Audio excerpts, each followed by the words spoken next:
Continuamos con la sexta parte de este audiolibro, Entrevista con el vampiro.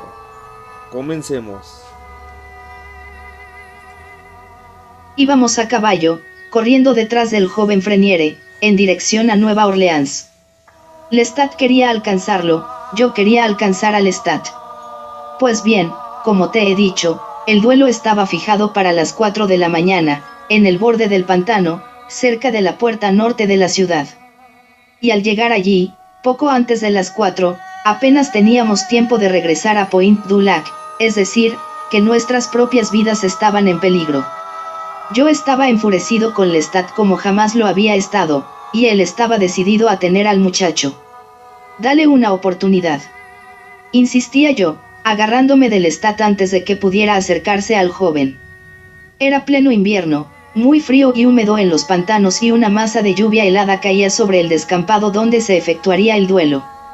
Por supuesto yo no sentía esos elementos tal como te pudiera suceder a ti, no me afectaban ni me amenazaban con temblores o enfermedades mortales. Pero los vampiros sienten el frío tanto como los mortales, y la sangre de una víctima es, a menudo, el alivio rico y sensual del frío. Pero lo que me preocupaba esa mañana no era el frío que sentía, sino la excelente cobertura de la oscuridad, lo cual hacía a Freniere extremadamente vulnerable al ataque de Lestat. Lo único que tenía que hacer era alejarse un paso de sus dos amigos en dirección al pantano y Lestat lo atacaría. Por tanto, yo luchaba físicamente con Lestat tratando de inmovilizarlo. Pero, ante todo eso, sentía usted distancia, frialdad. Suspiró el vampiro. Sí, lo sentía y, además, una furia suprema. Para mí, saciarse con la sangre de toda una familia, era el acto supremo del Lestat, su prueba de total desprecio y desconsideración por todo lo que tendría que haber visto, con la profundidad de un vampiro. Por tanto, lo mantuve en la oscuridad, donde me escupía e insultaba. El joven Freniere cogió la espada que le entregó su amigo y padrino y salió a la hierba resbaladiza y húmeda a encontrarse con su oponente. Hubo una breve conversación y luego comenzó el duelo. En unos instantes, había terminado. Freniere había herido mortalmente al otro muchacho con una rápida estocada al pecho. Y el vencido se arrodilló en la hierba, sangrante, moribundo, gritando algo ininteligible a Freniere. El triunfador simplemente se quedó quieto en su sitio. Todos pudieron ver que no había alegría en esa victoria. Freniere contemplaba la muerte como a una abominación. Sus compañeros avanzaron con las linternas en las manos, pidiéndole que se fuera lo antes posible, dejando al moribundo. Mientras tanto, el herido no permitía que nadie lo tocase. Y entonces, cuando el grupo de Freniere se dio media vuelta, los tres caminando apesadumbrados hacia los caballos, el hombre en el suelo sacó una pistola. Quizás únicamente yo pude verlo en la profunda oscuridad. Pero, de cualquier modo, pegué un grito avisando a Freniere del peligro y me lancé a coger el arma. Y eso fue todo lo que necesitó Lestat. Mientras yo estaba perdido en mis torpezas, avisando a Freniere y tratando de coger la pistola, Lestat con sus años de experiencia y su mayor velocidad, agarró al vencedor y lo arrastró bajo los cipreses. Dudo de que sus amigos jamás se hayan enterado de lo que pasó. La pistola había desaparecido, el herido se había desvanecido y yo corría por el pantano gritándole a Lestat. Entonces los vi. Freniere estaba echado sobre las raíces retorcidas de un ciprés, con sus botas hundidas en el agua enlodada, y Lestat aún estaba encima de él, con una mano sobre la de Freniere, que aún tenía la espada. Fui a levantar a Lestat, y su mano derecha me lanzó un golpe con una velocidad que no pude ver. No supe lo que me había pasado hasta que me encontré yo también en el agua, y, por supuesto, para cuando me hube recuperado, Freniere estaba muerto. Lo vi allí echado, con los ojos cerrados y los labios sellados, como si estuviera durmiendo. «¡Maldito seas!», le grité a Lestat. Y entonces me puse de pie. El cuerpo de Freniere empezó a hundirse en las aguas. Primero la cara y luego el cuerpo quedaron completamente cubiertos. Lestat estaba jubiloso, me recordó secamente que apenas teníamos una hora para regresar a Point du Lac y juró vengarse de mí. Si no me gustara la vida de plantador sureño, Acabaría contigo esta misma noche, me amenazó. Yo sé una manera de hacerlo. Tendría que echar tu caballo en el pantano. Allí tendría que cavar un pozo y hundirte. Y se marchó al galope. Pese a todos los años que han pasado, aún siento una furia contra él como un líquido hirviendo en mis venas. Entonces vi lo que significaba para él ser un vampiro. No era más que un asesino, dijo el chico, con una voz que reflejaba parte de la emoción del vampiro. No tenía la menor consideración por nada. No, para él ser vampiro significaba venganza. Venganza contra la misma vida. Cada vez que mataba a alguien le representaba una venganza. No era de sorprenderse, entonces, que no apreciara nada. Los placeres de la vida de vampiro no estaban disponibles para él, porque estaba concentrado en una venganza maniática contra la vida mortal que había abandonado. Consumido por el odio, miraba hacia atrás. Consumido por la envidia, nada le agradaba, salvo si podía arrebatárselo a los demás, y, una vez que lo poseía, se quedaba frío e insatisfecho, sin amor por esa cosa, y entonces partía a la búsqueda de algo más, la venganza, ciega, estéril y despreciable. Pero te he hablado de las hermanas Freniere. Eran casi las 5:30 cuando llegamos a la plantación. El alba llegaría poco después de las 6, pero yo fui a su casa. Entré subrepticiamente en la galería inferior y las vi a todas reunidas en la sala, ni siquiera se habían puesto ropa de cama. Las velas estaban casi consumidas y ellas, sentadas como en un velorio, esperaban el mensaje. Estaban todas vestidas de negro, como era la costumbre en esa casa, y en la oscuridad las formas oscuras de sus vestidos se unían por debajo de sus cabellos negros y lustrosos, de modo que en el resplandor de las velas, sus rostros parecían ser los de 5 suaves y brillantes apariciones, cada una personalmente triste, cada una espléndidamente valiente. Pero solo la cara de Bebet parecía realmente decidida. Era como si ya hubiera resuelto hacerse cargo de las obligaciones de su casa si su hermano moría. Y su rostro tenía la misma expresión que había aparecido en el rostro de su hermano cuando montó para dirigirse al duelo. Lo que ella tenía por delante era casi imposible. Lo que había por delante era la muerte definitiva, de la que Lestat era culpable. Entonces hice algo que me hizo correr un grave riesgo. Me presenté ante ella. Lo conseguí haciendo jugar mi sombra con la luz de su vela. Como puedes ver, mi cara es muy blanca y tiene una superficie que refleja mucho, como de mármol lustrado. Sí, asintió el muchacho, y pareció aturdido. Me pregunto si. ¿Pero qué sucedió? Te preguntas si yo era un hombre apuesto cuando estaba vivo, dijo el vampiro. El muchacho asintió con la cabeza. Lo era. Nada estructural cambió en mí. Solo que no sabía que era apuesto. La vida se arremolinaba a mi alrededor con una ventolera de pequeñas preocupaciones, como ya te he dicho. Yo no veía nada, ni siquiera en un espejo, en especial en un espejo, con un ojo libre. Pero esto es lo que sucedió. Me acerqué al marco de la ventana y dejé que la luz tocara mi rostro. Y lo hice en un momento en que Bebet tenía la mirada puesta en la ventana. Entonces, apropiadamente, desaparecí. A los pocos segundos, todas las hermanas supieron que una extraña criatura estaba cerca, una criatura fantasmagórica, y las 2 sirvientas esclavas se negaron totalmente a investigar el asunto. Esperé afuera con impaciencia lo que quería que sucediese. Por último, Bebet tomó el candelabro, despreciando el miedo de todas las demás, y salió a la galería a ver lo que había allí. Sus hermanas se agolparon en la puerta como grandes pájaros negros, pensando que su hermano había muerto y que ella había visto su fantasma. Por supuesto, debes comprender que Bebet, con su fortaleza, jamás atribuyó lo que había visto a la imaginación o los fantasmas. Dejé que caminara por la oscura galería antes de hablarle. Y aún entonces, solo le dejé ver la forma vaga de mi cuerpo al lado de una de las columnas. Dile a tus hermanas que se retiren, le susurré. He venido a contarte de tu hermano. Haz lo que te digo. Ella se quedó un instante inmóvil y luego se dirigió a mí y trató de verme en la oscuridad. Tengo muy poco tiempo. No te haré el menor daño, le dije. Entonces, obedeció. Diciendo que no era nada, les ordenó que cerraran la puerta, y ellas obedecieron como la gente que no solo necesita a alguien que la dirija, sino que está deseando obedecer. Entonces salía la luz de las velas de Babette. Al muchacho se le abrieron los ojos. Se llevó una mano a los labios. La miró tal como, ¿me está mirando a mí?, preguntó. Lo preguntas con una inocencia, dijo el vampiro. Sí, supongo que sí. Pero con las velas siempre tengo un aspecto menos sobrenatural. Y a ella no traté de convencerla de que era una criatura normal. Solo dispongo de unos minutos, le dije. Pero lo que tengo que comunicarte es de la mayor importancia. Tu hermano luchó con coraje y ganó el duelo. Pero espera. Debes saberlo ahora, ha muerto.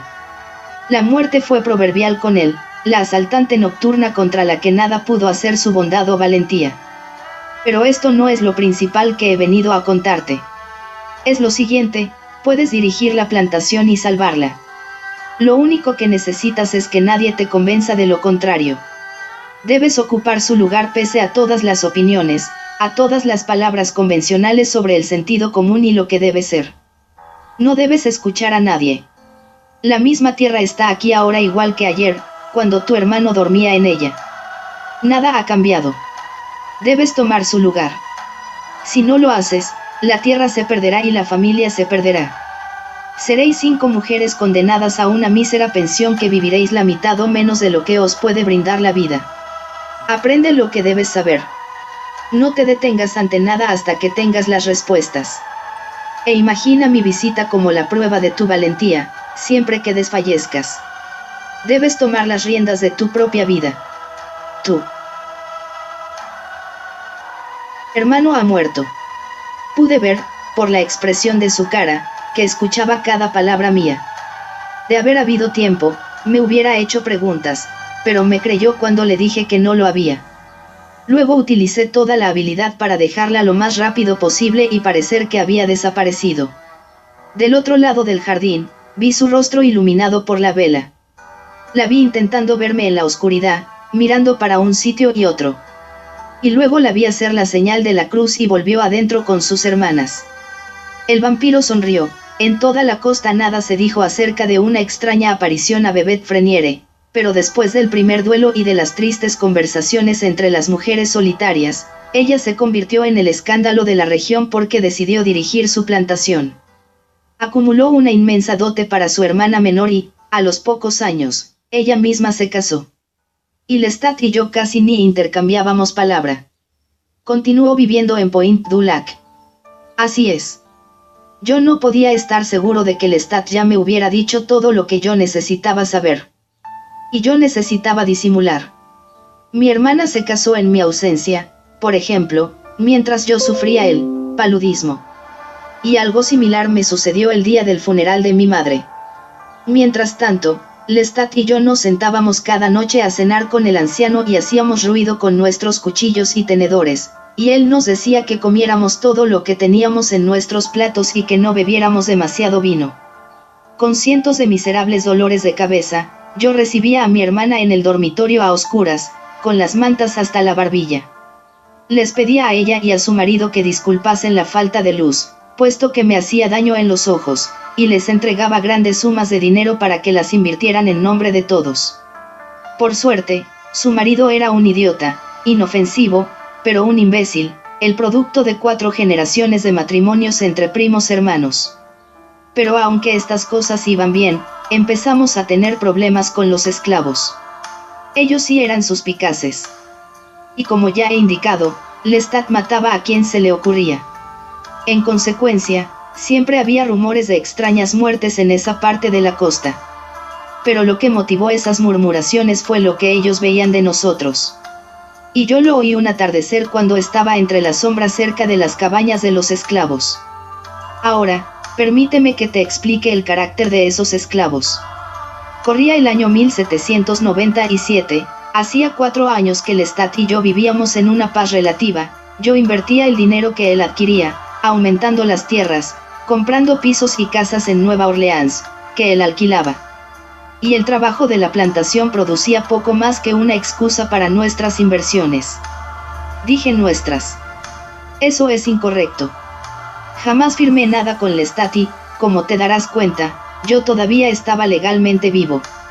Pero, en 1797, esos esclavos no tenían el carácter que has visto en las películas y las novelas del sur.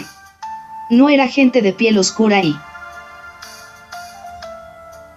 palabras obedientes, mal vestidas, que hablaban un dialecto inglés. Eran africanos. Y eran insulares, es decir, algunos de ellos provenían de Santo Domingo. Eran muy negros y absolutamente extraños, hablaban sus lenguas africanas y hablaban el patois francés, y, cuando cantaban canciones africanas que convertían los campos en algo exótico que siempre me había dado miedo en mi vida mortal. En suma, ellos aún no habían sido destruidos por completo como africanos. La esclavitud era la maldición de sus vidas, pero aún no habían sido robados de lo que era característicamente suyo.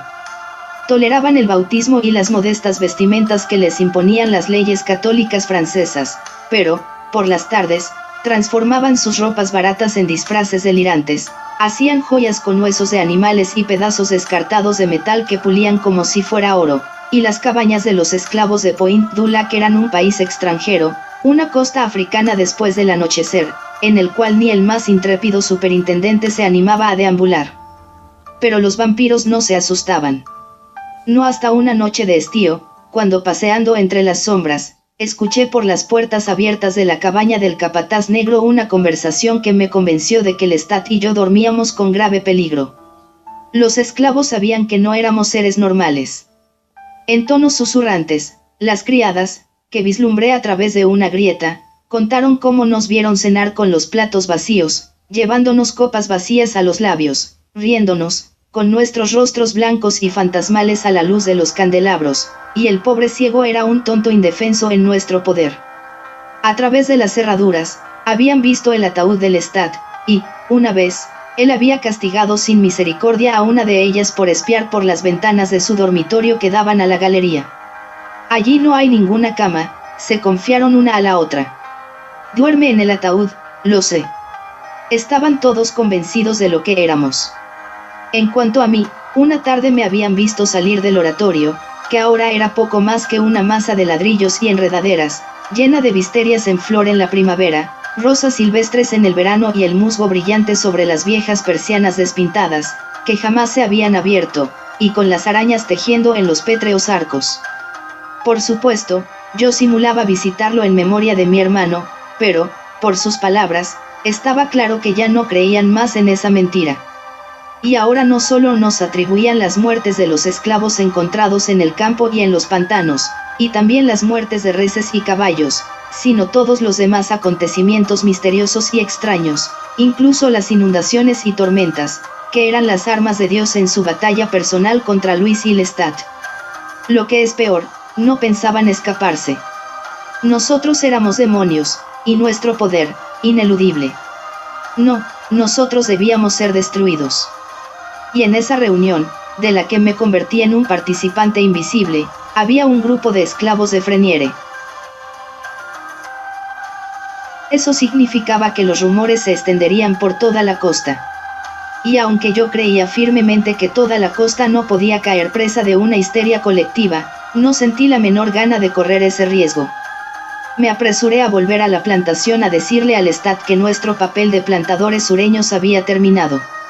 Tendría que ceder su látigo de esclavista y su servilletera de oro y regresar a la ciudad.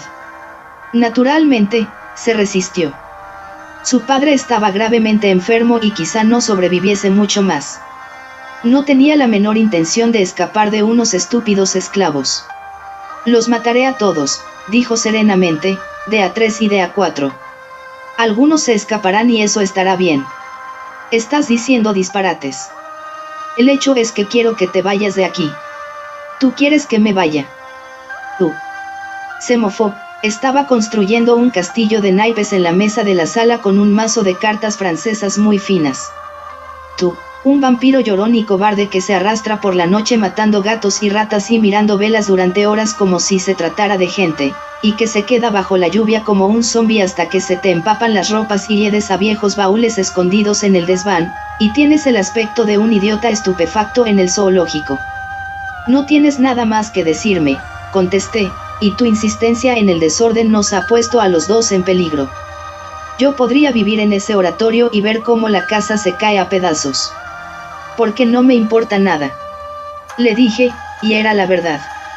Pero tú debes poseer todas las cosas que no tuviste en la vida y hacer de la inmortalidad una tienda de basuras en la cual los dos nos convirtamos en algo grotesco.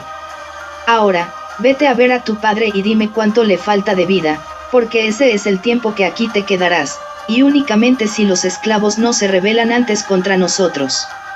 Me dijo que fuera yo a ver a su padre, ya que era quien siempre estaba mirando. Y lo hice. El anciano realmente se moría. Yo no había sufrido la muerte de mi madre, porque se había muerto de repente una tarde. Se la había encontrado con su canasta de coser, sentada en el patio, se había muerto como quien se duerme. Pero ahora yo contemplaba una muerte natural que era demasiado lenta, con dolores, y la cabeza clara. Y siempre me había gustado el anciano, era bueno y simple, y tenía muy pocas exigencias. De día, se sentaba en la galería dormitando y oyendo los pájaros, por las noches, cualquier charla nuestra le hacía compañía. Podía jugar al ajedrez, sintiendo meticulosamente cada pieza y recordando toda la situación en el tablero con una precisión admirable, y aunque Lestat nunca jugaba con él, yo lo hacía a menudo. Ahora estaba echado, tratando de respirar, con la frente ardiendo y la almohada húmeda de sudor.